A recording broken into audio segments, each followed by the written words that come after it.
Women Taking the Lead, episode 220. You don't have to do what everybody else is doing. If you believe in your heart that this is the right thing, whatever it is, you do it. Hello, my name is Jody Flynn and welcome to Women Taking the Lead, where we are all about creating blasts of inspiration to help you overcome self-doubt so you can lead with confidence, integrity, and a sense of humor. Head over to womentakingthelead.com to join the community and get the resources to support you on your leadership journey. Now, your future awaits, so let's get started. Something I have come to truly appreciate about this community is your disinterest in the status quo. The more I get to exchange messages and talk to each of you personally, the more I appreciate that this community is full of women who want to hit new levels in their careers and their businesses. Not only that, you want to have an impact and make changes that have a ripple effect. I also know you are often on the lookout for new programs that can help you accomplish these goals, and I've got a hot one for you. Seth Godin's Alt MBA workshop is an intensive leadership and management workshop designed for women like you. This is an intensive and supportive program that will have you working with other ambitious change makers from all over the world. With a 96% completion rate, you can trust that you are going to get your money's worth.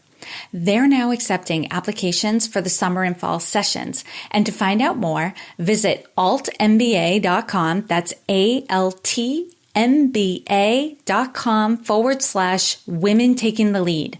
For special consideration, you can mention this podcast in their application and tell them Jody Flynn sent you. Hello, everyone. I'm excited to be bringing you the male perspective today. This podcast isn't just about women helping women. It's my philosophy that it's going to take both genders working together to see more women stepping up as leaders. We can gain a lot of insights from men, so I interview men who work with women around their leadership development.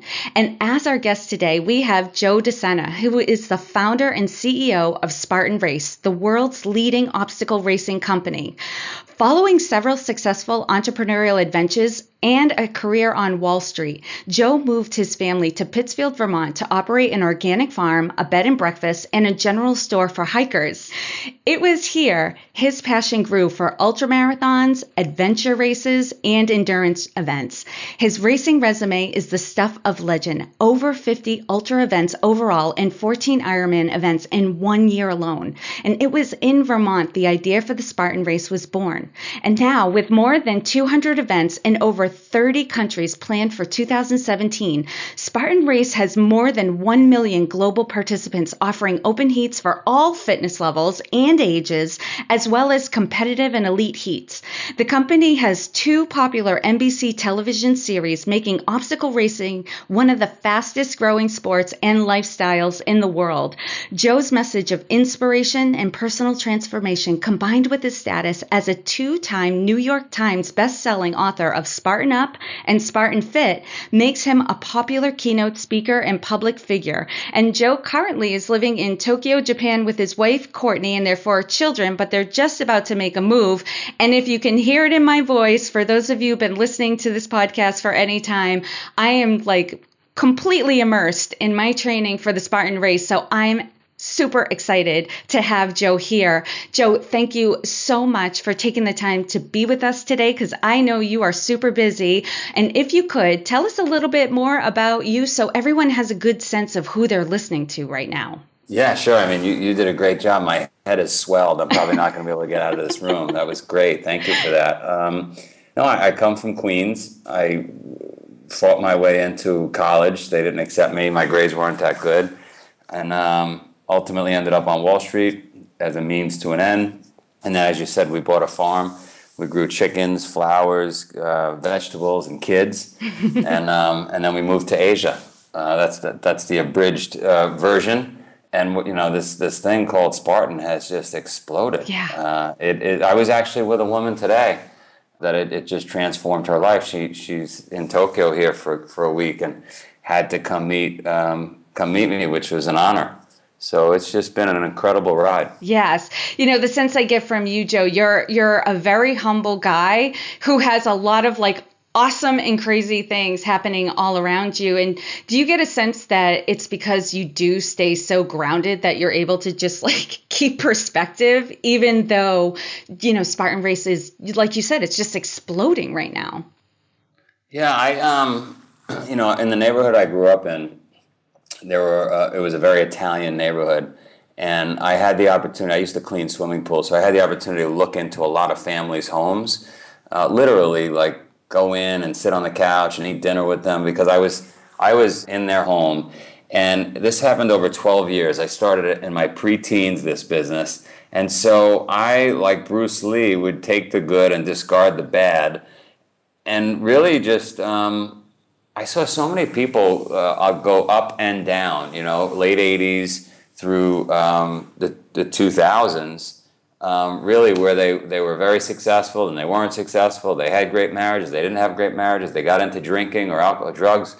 And so I guess that keeps you grounded because you realize no matter where you are in life, it's only a few steps away from where you came from. Yeah. Right? Yeah. What a great opportunity you had to really look at the people who were probably living lifestyles or people you admired and, wanted to emulate. Like, how were they living? Like, what were their habits? What were their values? And you probably weren't thinking about it on that level, especially in your teenage years, but you were still soaking it up and taking it in and noticing how, people with certain behaviors and lifestyles, they weren't so happy. Or they weren't doing well versus the people who had great habits, great behaviors, like held to a certain standard. What a great life lesson to have at such a young age. I don't even know how I'm going to give my kids that opportunity or other kids because it's everything you just said. It was the ability to see how people live in a manner that produces great results versus not so great results versus mediocre results. And I chose to try to emulate the ones that produce great results. Yeah, that's amazing. All right, Joe, to really kick this off, start with telling us a story about a woman who's impacted you as a leader. My mom. My mom was amazing. She's no longer alive, but if she was, I'd be saying the same thing. And she, in the 1970s, I was born in 1969. In the 1970s, she stumbles into a health food store. And again, we're in an Italian neighborhood where the conversation is either cement, jail, or raviolis. And that's it. Those are all the conversations. And she stumbles into a health food store and finds a yogi and in the back of the store who happened to just fly in from India. And she goes hook, line, and sinker into, meditation, becomes a vegan, gets into teaching yoga. And this is early days. And the entire neighborhood, my family, they get divorced. My parents get divorced. Everybody basically closes the door on her because she's considered a nutcase, including my friends' parents, right? I mean, this is so far out there. This is not 2015 where Whole Foods is on every corner and this is normal stuff. Right. And it wasn't California. So anyway, I watched her for 20 plus years buck normalcy and basically rip people literally off their couches like we talk about at Spartan and get people healthy and eating right and thinking right. And there were monks in our living room. And so for me, when you ask that question, it's like, you don't have to do what everybody else is doing. If you believe in your heart that this is the right thing, whatever it is, you do it. And even if the whole world, your world, is against you. So that was I can't say it was inspiring at the time, right? Because I had the crazy mom. Right. But she definitely was an incredible leader. And at her funeral, and I'm not just saying it because I'm her son, there had to be 500 people there. It was unbelievable. So and she didn't have any money. She taught some dance. She taught some yoga. She just really liked this whole idea of being healthy, being the best version of you could be. Wasn't stuck with one religion, which again, it was Catholicism. And we went to Catholic school where we came from. But then she opened up her mind and perspective. And it became like, you just got to do good. it doesn't matter. Like, we don't have to fight with each other because a person likes this religion, doesn't like that religion, doesn't believe in it. And so very inspiring. Yeah. And I was born in 74. So we grew up pretty much in tandem in the same time period. And I completely agree with you. Like that was not the way. Like even recycling. I was talking about this recently. Like the fact that we recycle as much as we do now, like when Earth Day came around, like that was like people thought that wouldn't last for very long. Like it was just so out there. You might not remember this, but it had to be mid-70s. You wouldn't remember. You would drive behind people in Queens in the New York area, and including our own, you just throw it out the window. Yeah. You literally, it seems foreign or crazy right now. Everybody just threw garbage on the ground. Yeah. It was crazy.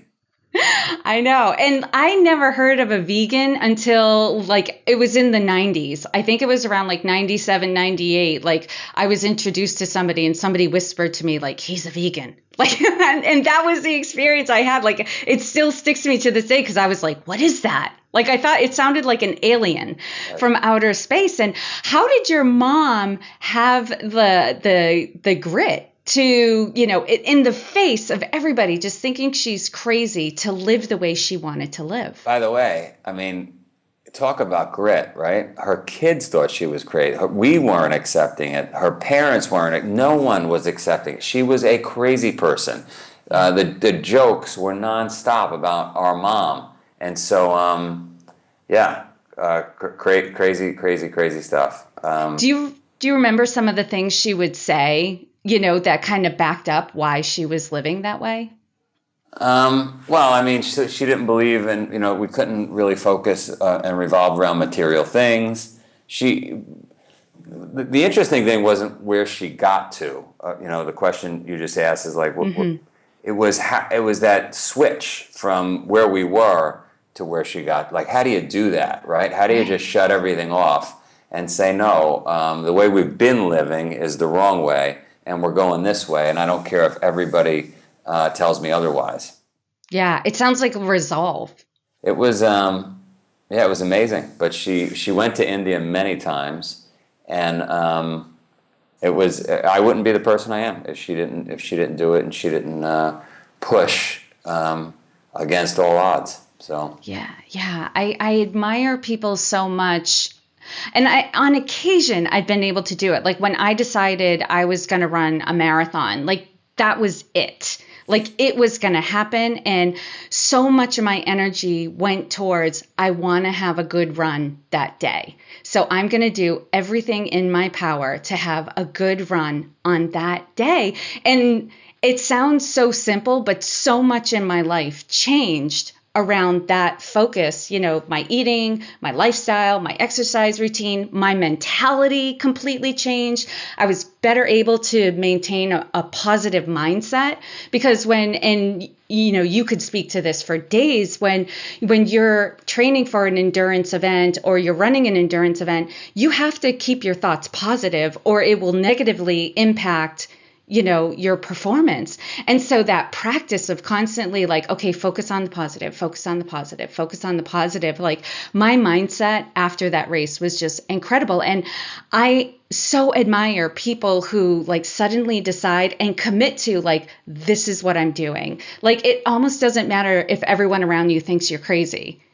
Or like what you're doing is not the way it should be done. You're so confident in yourself that you've made the right decision that you just go full force to get it done. No doubt about it. It is all about commitment, and if you just commit to yourself, most people can't stick to it. So I like to tell people commit publicly, because if you do that and you've got some integrity, you don't want to fail in front of people, and so you'll more likely stick with it. Yes.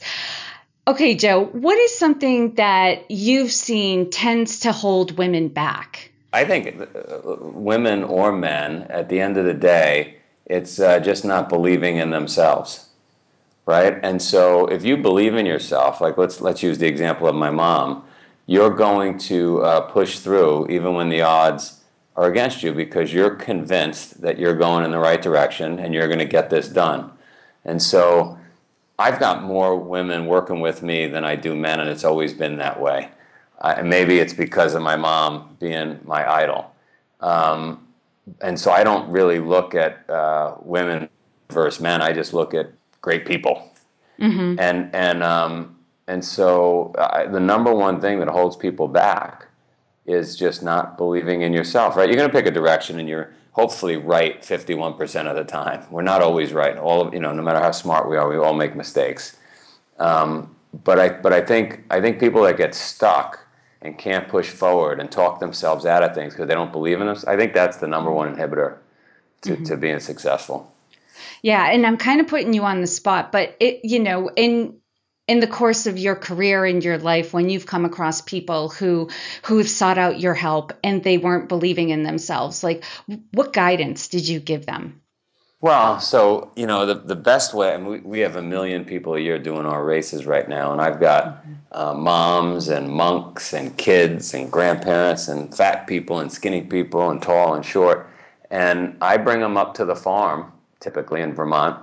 It's been a little challenging since I'm in Asia, but and you just put them through hell, and for you, it's going to be the Spartan race you have up and coming, and people tend to build obstacle immunity, I call it.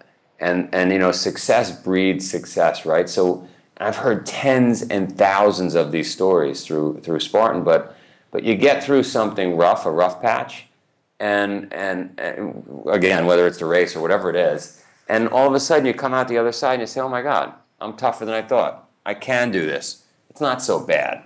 I've got a different perspective, right? I joke all the time that if you, let's use the gender you're focused on. You're a woman. You're growing up in Eastern Europe. You're taking cold showers every day because that's all you have, right? Times are tough. You've got minimal food, and you're thinking of starting your own business. You live in New York now. Can you imagine that person that I just described being afraid of the problems we start? No way. They grew up in hell, right? So the point is, if you didn't grow up that way, what I suggest to people is you have to manufacture some adversity. We live in the first world. We have everything at our fingertips, the creature comforts.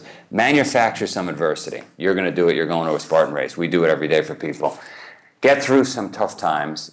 It changes your perspective, and all of a sudden, whatever it is that's holding you back is no big deal anymore.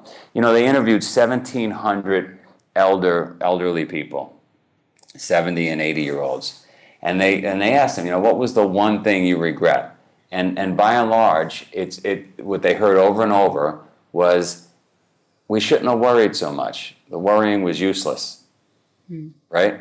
And so let's take that to heart and not worry about what people are going to think or whether or not we're going to fail. Just do. Does that make sense? Yeah, absolutely. And Joe, I love that you've been saying this because you're backing up what I've been saying. Isn't it so true? We love what people like when people affirm what we've been putting out there and what we believe in. What I've been sharing on this podcast is, my realization in the past year or two that, okay, we're waiting to feel confident so that we can take action. But what we don't realize is confidence comes after you take the action. Right. So for me, this Spartan race, I'm very nervous, right, and excited about competing in this Spartan race in a month. But I know that at the end of that race, I'm going to be tired. I'm going to be sore. I'm going to have all those things going on. But at my core, I'm going to feel amazing because the thought that's going to shine through all of that is I did it. Yeah, no, but you don't know that until you've gotten through. The boxers, fighters, they used to give them, and they probably still do, a couple of easy wins before they do the big fight, because success breeds success, right? And so all that nervousness and uncertainty stems because you just don't know, and so you probably got to get a few things under your belt, build a little success. The brain has something called future memory. So when you get through something and you fight through it, whatever it is, a math quiz, a 5K, dating somebody, whatever it is that makes you get to the other side, your brain releases all kinds of chemicals. Well, it then releases a little bit of those chemicals to give you a taste the next time you're about to do something challenging. And so success literally breeds success. That makes sense.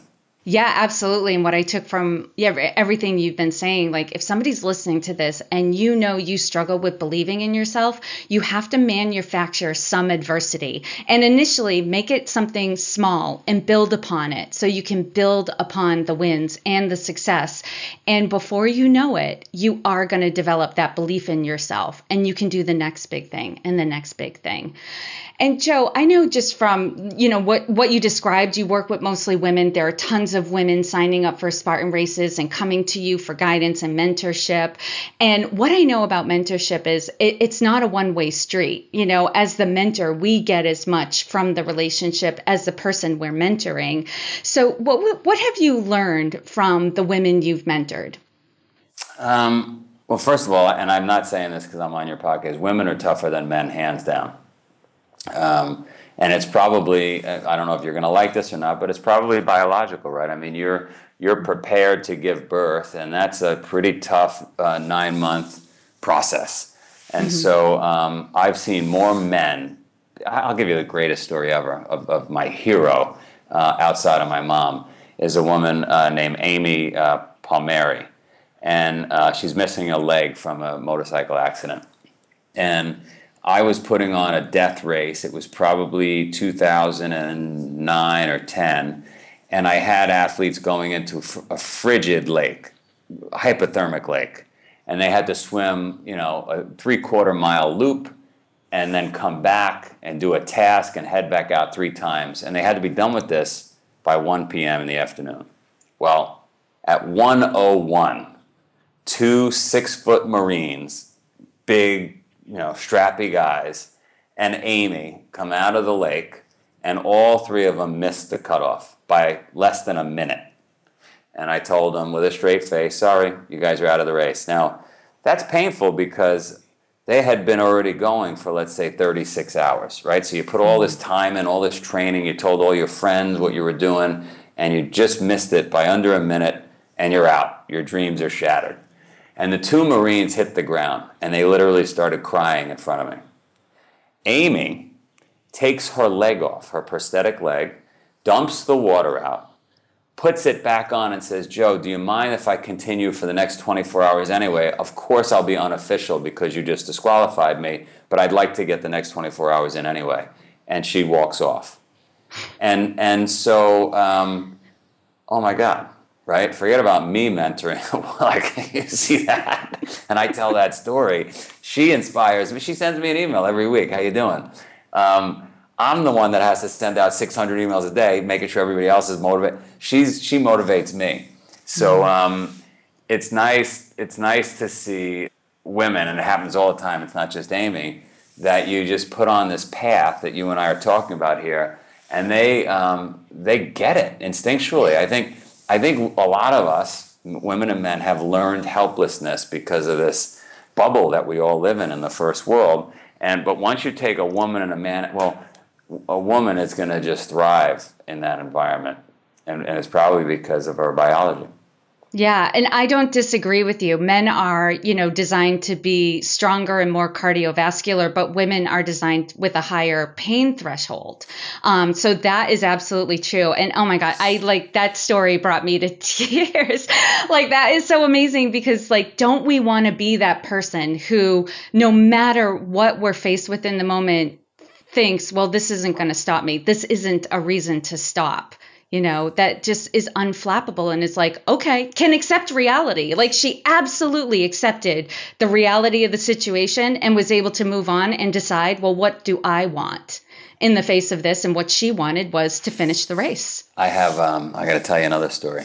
I have a guy that I did a podcast with who decided to row a rowboat from San Francisco to Hawaii.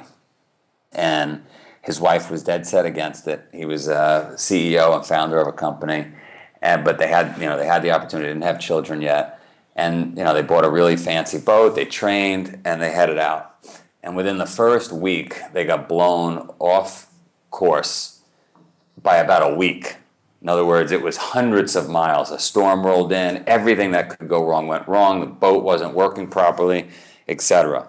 And what happens? He starts crying and breaks down and decides he's going to quit, the husband. The wife, who did not want to come on this trip, grabs him, slaps him, and says, you get your blank together. We are doing this because we committed. And they rode for another, 50, 60 days, I forget the distance, the amount of time they're out there, and got it done. And so another example of, she had no business rowing across the Pacific. She didn't want to do that. But once she was in there, she got it done. Yeah, this is what's happening. So we're doing this. We're doing I love this. That. I love that. And Joe, what changes, if any, do you see are necessary for more women to step up as leaders? I think women need to believe in themselves. We talked about that earlier. They have to stop talking about this glass ceiling and all the things that could go wrong or do go wrong or that exist in the environment, and really just take control. I have a lot of employees, men and women, that say to me, I don't know about this opportunity. I said, let me tell you something. You make opportunity. You just take the reins and make stuff happen. There's no business person in his or her right mind that is running a company that doesn't just seek out and want to celebrate the people that get stuff done and crush it. So I think a lot of times this is really manufactured in the employee's head, a male or a female. And I think you need to shake that off and just realize that it's very hard to get a great employee. It's very hard. And so if you are a great employee, if you contribute to the company, shake that stuff out of your head.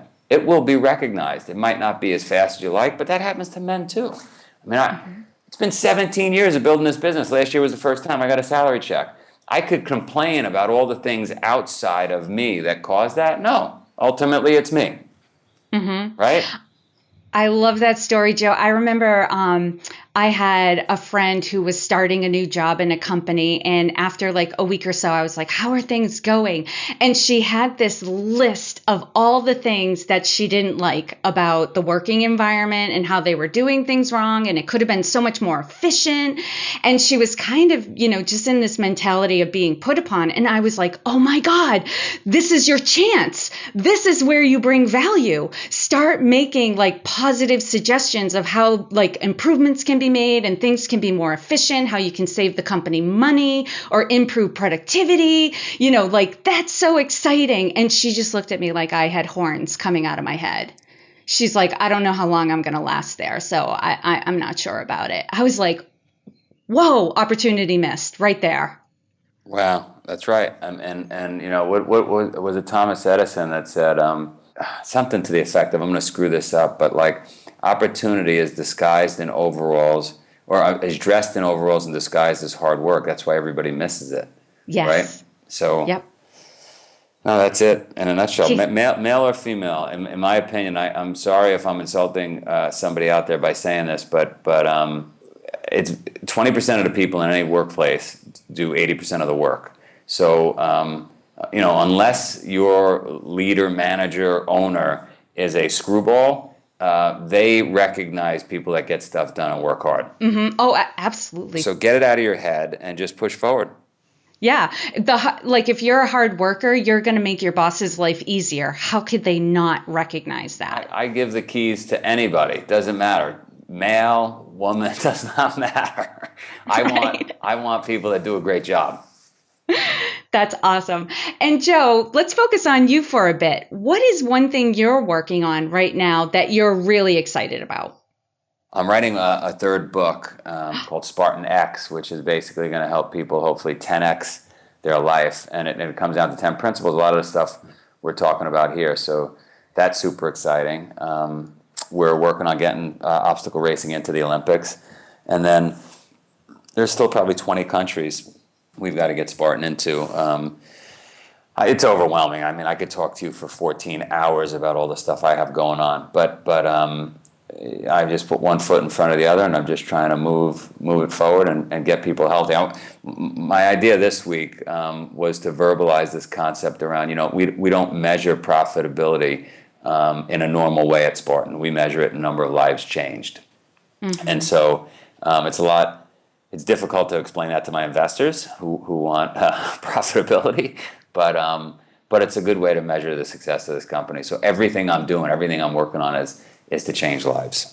Mm-hmm. And I have some follow-up questions for you, Joe, but I want to underscore, for those of you who are listening, here's an opportunity that might look like it's coming in overalls, right? Because it's work.